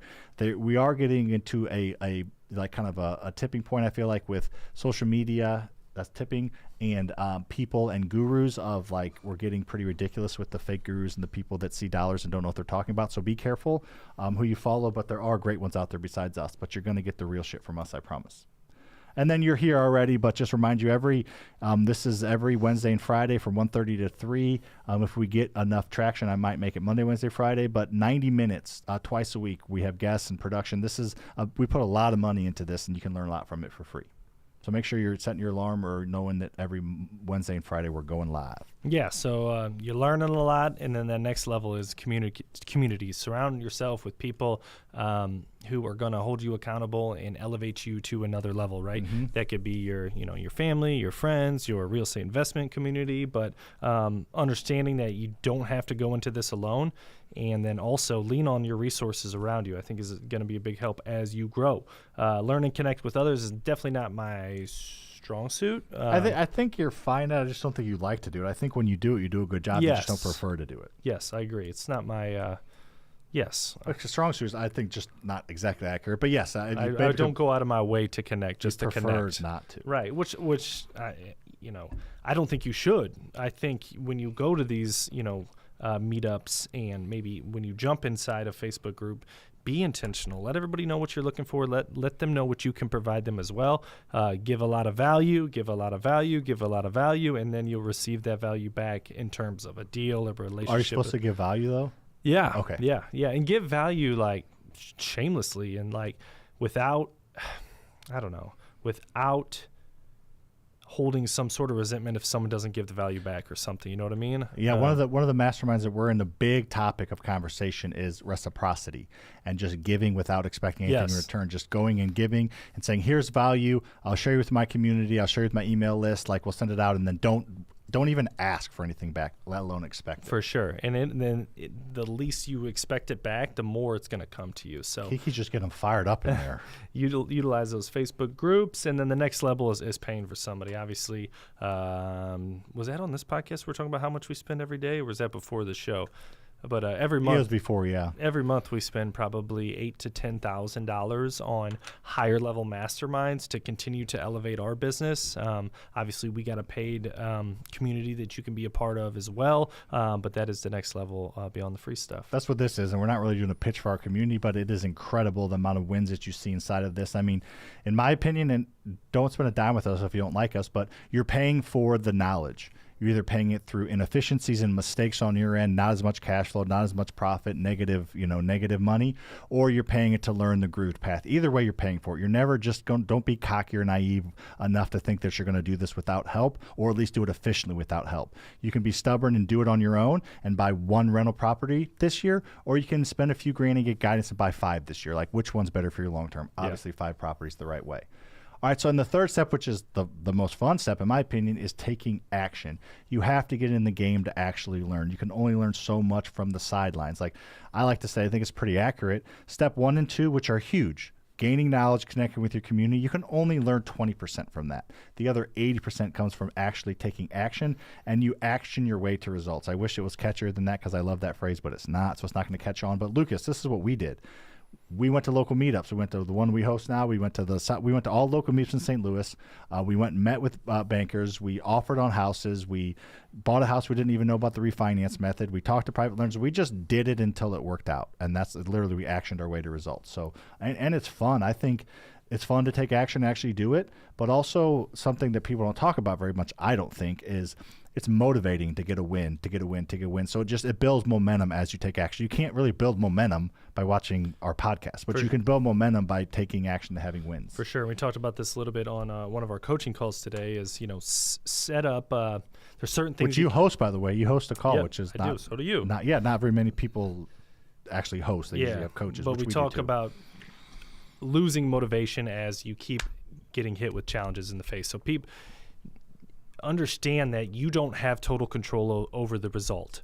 You can influence the result, but you don't have total control. What you have total control is what you do today to get you to the result that you want, whether how many calls you make, how many offers you make, how many driving for dollars leads you put in there, how many private lender coffees did you set up. Like, those are what you have control over, and the results will take care of themselves. So, those are the type of metrics that you should be worried about, is what you control, those leading indicators, and those are fun too, and just enjoy the process and the results will come. That's a viral short right there on Lucas Faster Freedom. Make it happen. All right, so no, you tag me. You're going to do it. Yeah. I was also thinking Luke's going to create social media. Like, you should react to my videos and like tear them apart or do good or bad. That'd be funny. But you'll get my bleed over too. All right, so we talked about our biggest mistakes that were horrible, bad, lost $1.5 million in potential and actual losses. Then we talked about 3 things that brand new investors, I think, kind of have to do before they start to move the needle. And here are 2 things that Lucas and I are working on. And Drew Brees said, you can always get a little bit just brilliant better by my man Drew. By Andrew Brees. Keep the questions coming. I see Sean. I see a few. So keep them coming. We're going to answer them here in a few minutes. We're going to do a quick Q&A section. So what are we working on, Lucas? So 2 things we're working on are leadership and alignment. I'll hit on leadership. Sam will hit on alignment. I'll do it. This was also a discussion of our one of our coaching calls today, which was amazing discussion. But understand that everybody is a unique human. So leadership is an art, not a science. Be yourself. Number 1. Be authentic. And but even though you're being yourself, I do think the best leaders in the world have a certain set of traits among all of them. So those traits, to me, are the ability to inspire, slash motivate. But motivation to me is more short term, where inspire is over a long period of time. An ability to communicate their why. So everybody has a reason for being, or should. If you don't have one, it could be a personal mission statement, but a lot of times the best founders and CEOs in the world, their personal why bleeds over to the business why very often. And ability to communicate that why with their family, with the team, and get the people inspired is a big part of growing a successful business. Optimistic, confident, and positive. We focused on confidence in our Optimistic, confident, positive, Lucas. Yes. That's the fourth part of I'm that. just describing me. But confident to me comes with taking the action. Mm-hmm. It's hard to be confident about something you've never done. And we weren't super confident in the beginning, but we were confident that we're going to figure it out. Mm-hmm. But on the exact steps, we had no idea. But we took the action. We learned a little more each time. And every time we learned more, every time we made one of these mistakes, our confidence grew because we learned so much. Bravery or courage is not the absence of fear. It's not means you're fearless. It's having fear or being fearful of something and still having the courage and ability to push through that. I thought you were going to do the Brene Brown definition. I just listened to that this morning on the way in. I don't remember exactly, but it's something like courage, exactly. Yeah. Courage is acting despite not having full control over the outcome. Yeah, beautiful. Which is a difference. But that She good has book. some, yeah, it's a great I listened book. to the first couple of chapters of Dare to Lead we're reading, and that's awesome. Yeah.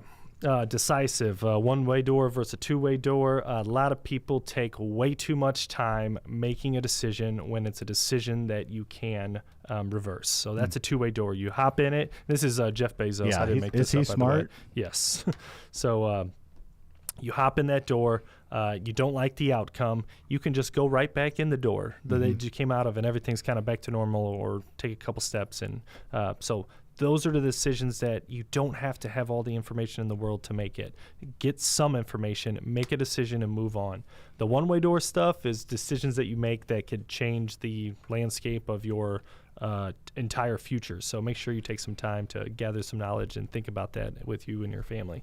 Real quick, I think that's genius. We're going to time because we do this a lot with freedom unintentionally. It's like you make decisions, and if you can retract them, then make them quickly and learn, because you sit there and make a simple decision or something you can reverse. It just eats up your knowledge and time. The other thing is, Bezos, kind of bald like you. Do you think you could take him?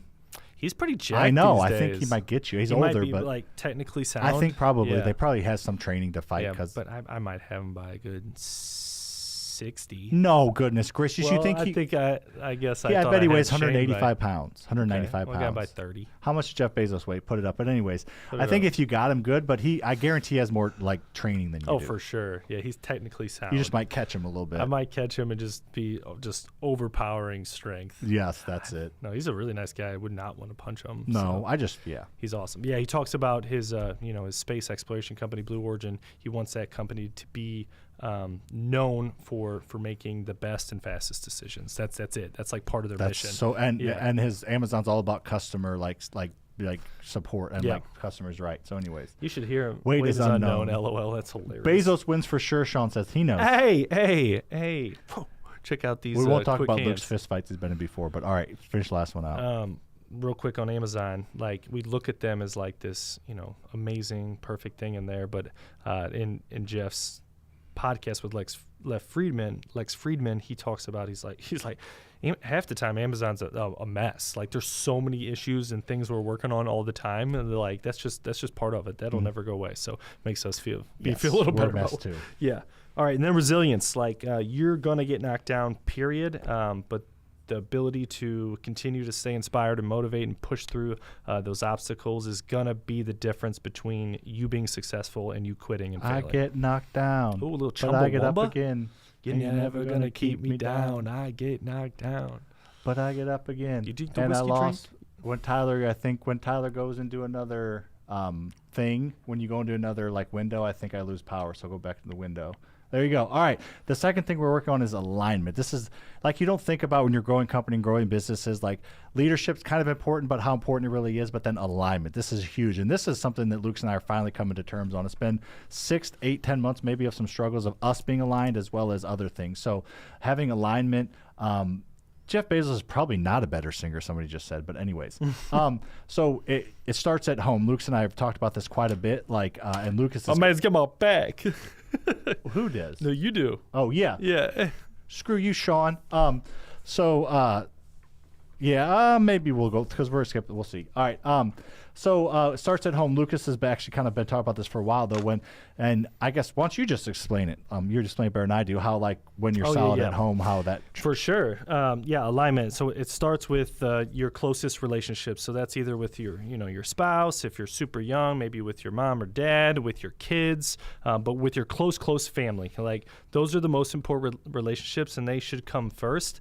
If it's the other way around, those relationships, if your business comes first, those relationships are going to suffer, and then it's going to make business that much harder. But if your relationships with your family and the most important people in your life are strong, then you get to go act way more powerfully in business, and it's just fun at that point. You get to go enjoy yourself and build some cool shit. I like it. So clarity and focus at home, that kind of bleeds into, we've noticed, being the leaders and owners, it really helps us set the culture at the building. And then communication between Lucas and I, because we talk a lot, but a lot of the times we'll hang on the weekend and have some fun and talk all about sports, and we don't even talk about business, which I think is good, but we are setting intentional time to talk about business and be on the same page, because the team feels it when Lucas and I are not in alignment. For sure. Yeah, and I think it's important, if your spouse is your business partner, which kind of reminds me of us for a little bit. Yeah. Make sure you have that time to align on a personal level and a business level.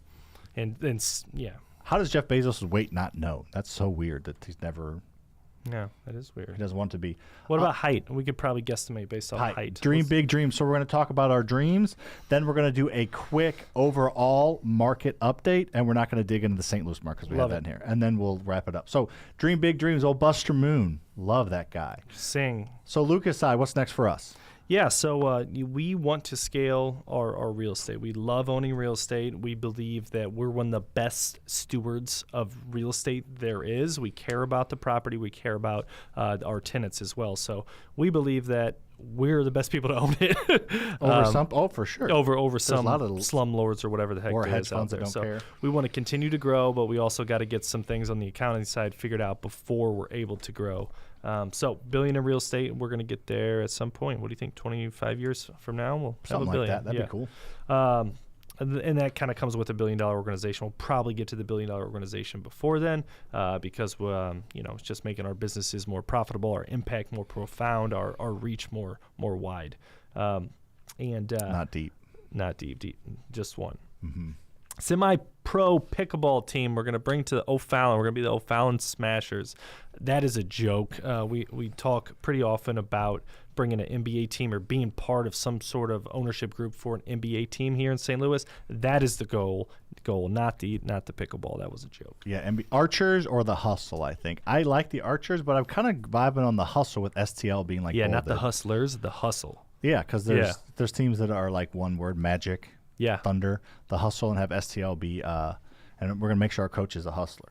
The defense. All right, cool. So let's give some market thoughts, and then we'll get to some Q&A, and then we'll get to viral reactions and see Lucas's face get red. All right, you cannot predict the future, but you can create it or adapt to it. I changed that. So and Luke, feel free to add in. So I just want to talk about the macro market of real estate. So I would think somebody when I was in maybe your shoes watching or listening or newer to real estate or some experience, I would want to know an experienced person's opinion. So that's what we're doing here, is giving our opinion and based on some facts. So this is a chart of the median house price since 1960. So the last our country, in U.S. So the last 60-ish years of what the market's done. A couple things I want you to notice if you're watching is real estate always goes up. Death, taxes, and real estate goes up in value is a guarantee in this life. Now, will it dip a little bit, but in aggregate, what you own, as long as you take care of it and don't let it go to hell, obviously, is going to be worth more than it is today. It's probably going to double in value in 15 years because that's been the history of it. But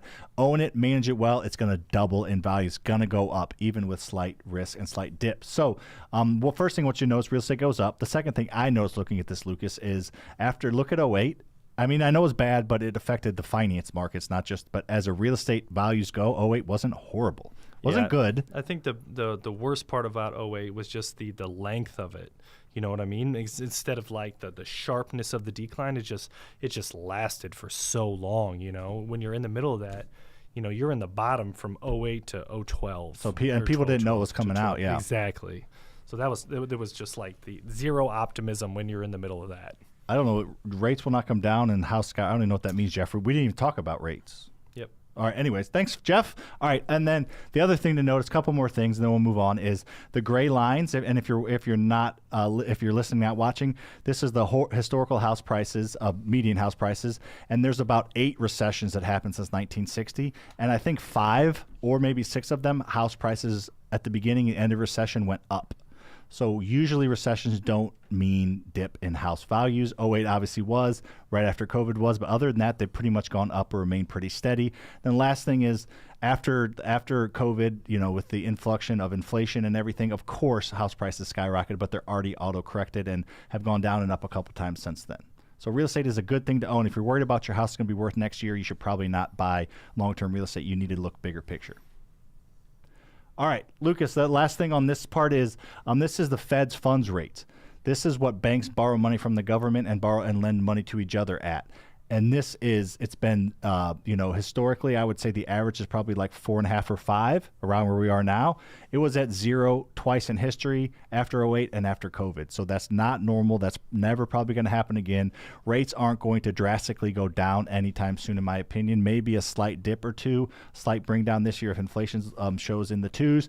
But other than that, it's never going to be like it was in, probably like most of the last 10 years. We're going to have to get used to the new norm. And people owned a lot of real estate and bought a lot of real estate and were very successful at much higher interest rates than we're at now. We just have to figure out how to do it. Yeah, look at that. Every time they've raised rates in the past, there's normally some sort of recession that follows. Because they're trying to get ahead of it, I would assume. Yeah, that didn't cause a recession, but yes. Yeah, or they want to cause a recession. You know what I mean? To take down inflation. That makes you think a recession's coming. Oh, yeah, which it absolutely could be. And most of the time, they don't know a recession. It's some of it's lagging indicators, so we could be in one now. We just don't know for sure. For sure. Yeah. All right. We're not going to do St. Louis stuff, so we're going to skip through this. This was for our presentation. And so let's get to some strategy and then some Q&A. So throw some questions in the chat box now. We will get to them. Yeah, for sure. So we got strategies to succeed, whether you're a fix and flip, want to own some rentals or do own some rentals, or a wholesaler out there. So fix and flip, it's kind of the same thing as always, except for a little different spin on it. So we've seen a lot of strong buyer demand and activity in those higher price points. We used to have a niche in our flipping business, Faster House, where we wanted to stay at like $350,000 and below, but we've seen a lot of good activity from really qualified buyers who care less about the interest rate that are in that $500,000, $600,000, $100,000 price point. So we were kind of used to be almost afraid to go up there because of a risk factor, but we've been going up there a lot lately. Not a lot, not like over leveraging, but if the house is right and it's still a cosmetic rehab and the rehab's in our scope of work that we can handle, we'll go up there and we'll get a big rip out of it up there too, because the profit margins are larger up in those higher price points. So that's been nice. And then obviously always quality product, 100% complete,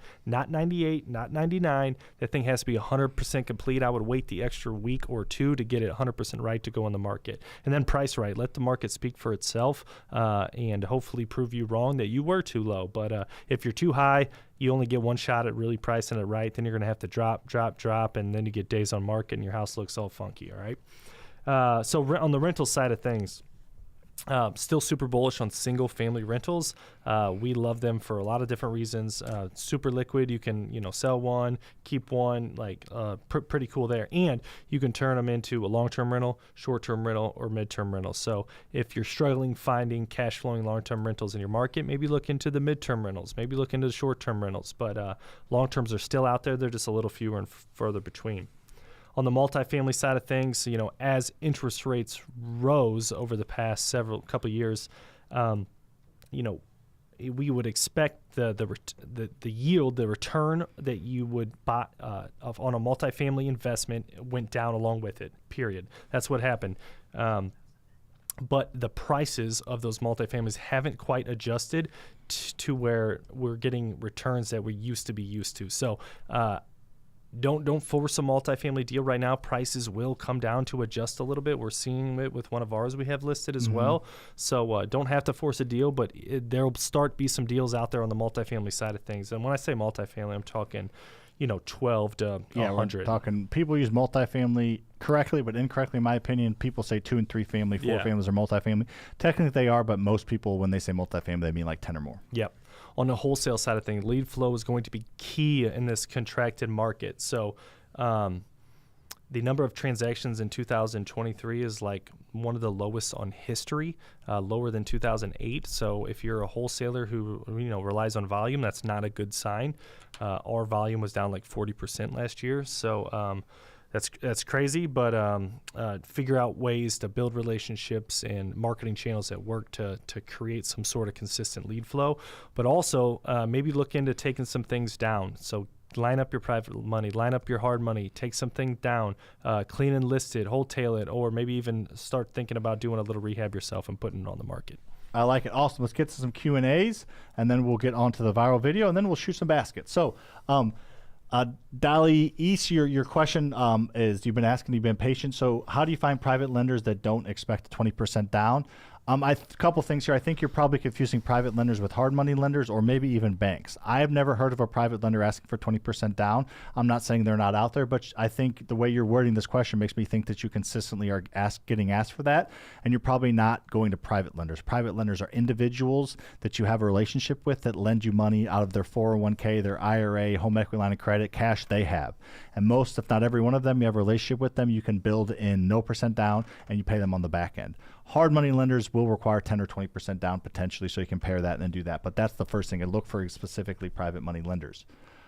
Shane says, what's the difference in your fix and flip product and your wholesale product, Walls? Yeah, so our wholesale product is a house that hasn't been rehabbed yet, so it needs a ton of work. So we sell those to investors who are looking for some sort of project, whether it's a fix and flip, a fix and sell, or a like the BRRRR strategy that we teach here, a fix and rent out. So and then our fix and flip product is already completed, and it's 100% ready for an end buyer at that point.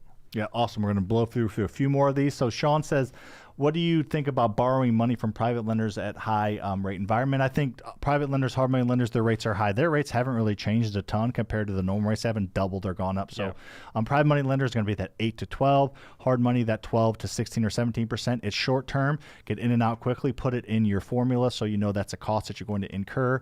And just deal with it. As part of it, you're not going to be able to get it much cheaper. One more question, Lucas. Pick one that you want to answer. Ooh, personal advice. What's the oh gosh, rent or buy? Nope. What do you think the real estate market will be like 6 months from now? I thought that's a good one. So I think this spring is going to be super strong. I think buyer activity and seller activity is going to be much higher than it was a year ago. Rates have come down a little bit, but really haven't come down as much. On the 30-year mortgage, yep. Yeah, on the 30-year fixed, really haven't come down as much as we thought by this time, but it has some room to come down. Even if the Fed funds rate doesn't come down, the 30-year fix does have some room to come down. So I think that'll unlock a lot of people looking to get in the game and move.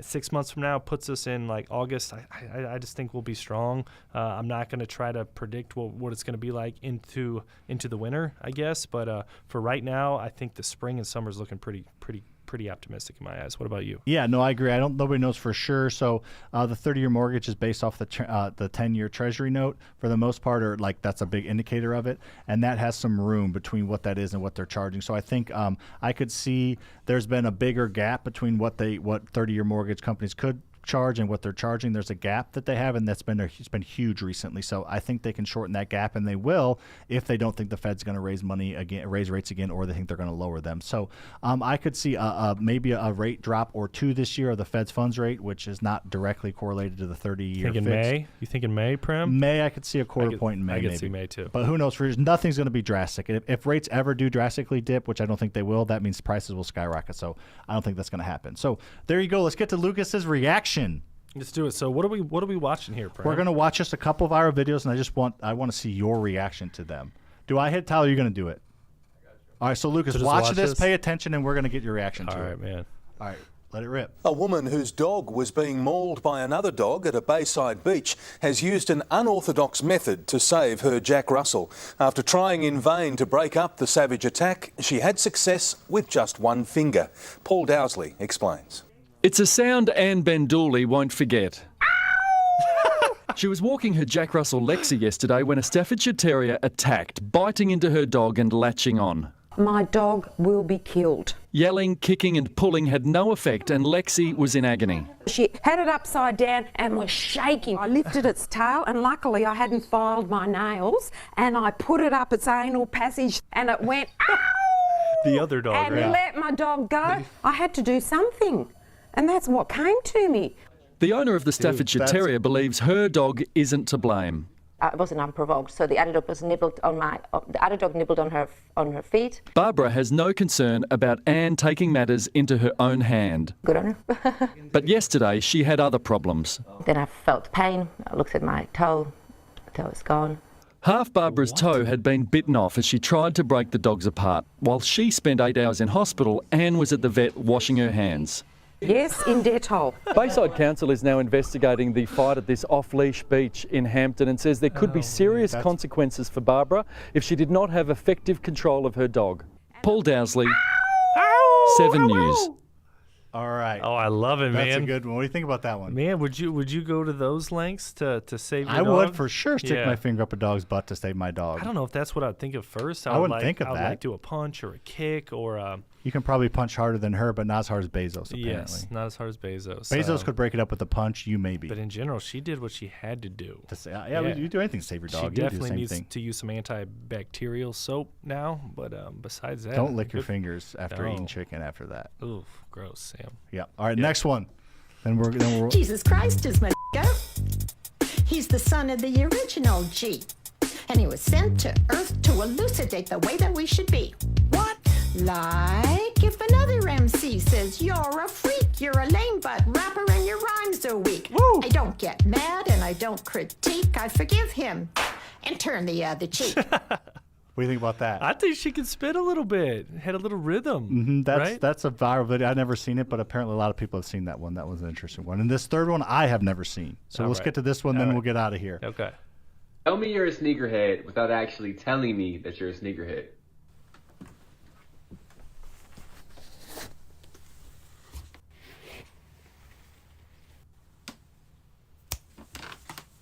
Oh, you got to put them back in there. Oh, do you my do goodness.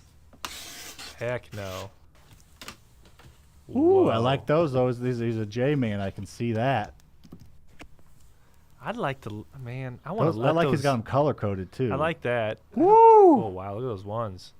A lot of ones. That's sharp. I don't know. I think you need to let them breathe a little bit. Yeah, like that's like next level. I'm becoming kind of a little bit like I have 10 pairs of sneakerhead, but I Yeah. don't put them back in there. They just sit on the floor up there. I don't take. Yeah. I mean, they're not like. He's definitely a sneakerhead. He He is a cares about sneakerhead. that. I got other shit to worry about. Yeah, me too. Yeah. Cool. All right, Lucas. Hope you enjoyed this episode. If you did, make sure to like, share, rate this episode. If you're listening on podcasts, if you're on YouTube, we go live, and the recordings are all held on YouTube. So if you watch on Instagram or TikTok or any of those other platforms, we appreciate you very much. Thank you for doing that. But these are recorded on podcast platforms. The next day they'll come out. Some of the segments are shot and cut up onto YouTube's, and like our whole story, our whole presentation will be its own video on YouTube. So make sure you're following the FasterFreedom Show on YouTube to watch live and to watch the recordings. And yeah, we appreciate every single one of you. And tomorrow night, 7 o'clock Central, be here on Instagram, TikTok, and Facebook. I'm going to be doing an hour-long presentation giving away over 10 grand. Let's go. Let's shoot it. If you don't know, we're going to shoot it. Trash can. Did he even up our score? Yes, he did. You happy now? Yeah. Okay. Makes sense. Left-handed. Left-handed? Both of us. I like left-handed. Let's see, now I learned a little bit. That's my shoulder I'm rehabbing. All right, just going to tie it up. A little short. Ooh, tied up. Good shot, Sam. See ya. Thanks for listening to today's episode. We hope you got some major value from our conversation. If you love what you learn, make sure you like, rate, review the show, and help us spread the word by telling a friend. If you'd like to learn more about working with me inside one of my programs, we'll have those links in the show notes, along with all our social media handles, so you connect with us there for free. If there's a real estate question you'd like us to answer, feel free to send us a message and we'll cover it in an upcoming show.